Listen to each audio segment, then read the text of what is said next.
Ini ada yang bertanya begini.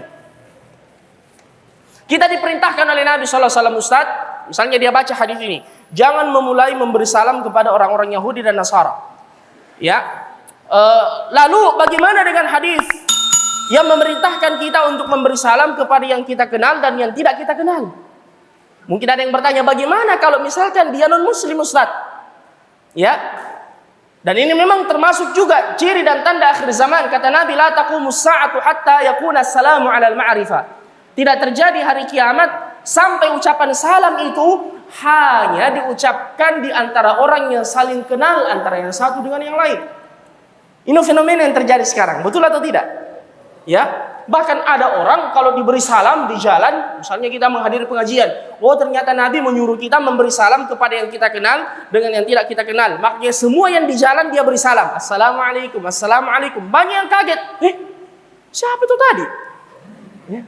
Padahal Nabi mengatakan beri salam kepada yang kau kenal dengan yang tidak kau kenal. Pas kita beri salam, dia kaget, kayak dipukul perutnya. Siapa itu? Bilang, kenapa kak? Nak kasih ke salam, ya, kayak nak kenal kak, ya, itu namanya baper, ya. Padahal Nabi SAW menyuruh kita memberi salam kepada yang dikenal dengan yang tidak kita kenal. Mungkin ada yang bertanya, Ustadz, bagaimana kalau jangan sampai dia non Muslim? Maka, ayol ikhwah, berlaku kaidah al-aslu, asal pada seseorang itu al-bara'ah. Kita hukumi dia Muslim. Kecuali kalau misalnya kita memberi salam, assalamualaikum. Ya, dia jawab juga waalaikumsalam, bahkan lebih fasih, waalaikumsalam warahmatullahi wabarakatuh. Kita dikasih tahu, non muslim tadi itu Ustaz. Oh, begitu. Berikutnya tidak lagi kita beri salam kepadanya. Ya. Tidak lagi kita beri salam kepadanya. Tapi kalau misalnya di negeri yang mayoritas kaum muslimin, ya maka kita beri salam. Kecuali kalau di daerah-daerah yang terkenal bahwasanya Islam minoritas, maka tidak mengapa kita berhati-hati darinya.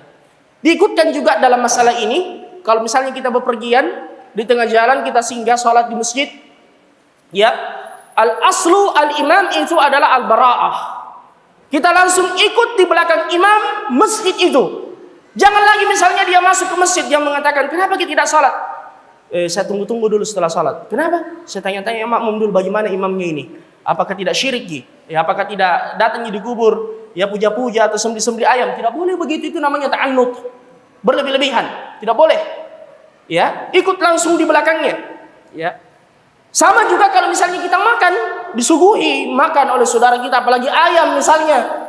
Ya, saya pernah dulu waktu di Stiba, karena saya dulu waktu di Stiba kalau ada ikhwah yang walimah, kesukaan saya itu berada pada seksi konsumsi. Ya. Karena banyak ghanimahnya. Ya, saya berjaga ada ikhwah, saya sodorkan makanan, ayam, dia mengatakan, ini ayam disembelih dengan cara syariah atau tidak? Dibaca bismillah atau tidak? Ini namanya ta'annud, berlebih-lebihan. Tidak boleh.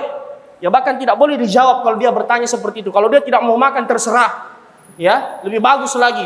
Ya, tidak mengurangi jatah. Tidak boleh. Ambil lagi, apalagi yang menyuguhkan adalah saudara Anda, jelas keislamannya, seorang muslim multazim. Ambil makanannya, daging kah, ayam kah, makan bismillah. Baca bismillah, la yadur, tidak membahayakan Anda. Ya, tidak boleh takalluf, ta'annud.